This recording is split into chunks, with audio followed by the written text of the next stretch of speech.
Kamanda wa polisi eneo la Pwani Ali Nuno ametoa amri kwa polisi kupiga risasi vijana wa magenge ya mapanga maarufu kama Panga Boys ambao wamekuwa wakihangaisha wakazi na wafanyabiashara katika eneo hilo. Nuno amesema hawataruhusu vijana hao kuendelea kutumia silaha kushambulia watu na kupora mali zao. Amewataka polisi kutumia silaha walizonazo kukabili vijana hao vilivyo kama inavyoruhusiwa kisheria.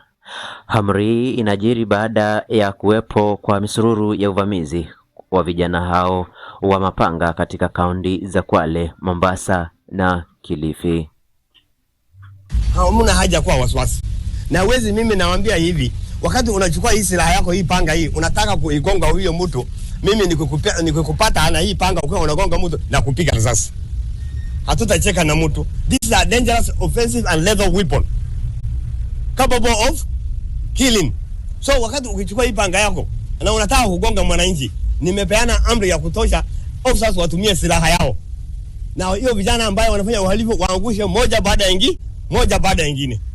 As long as they inaturuhusu we use our firearm, we will not hesitate to use the firearm.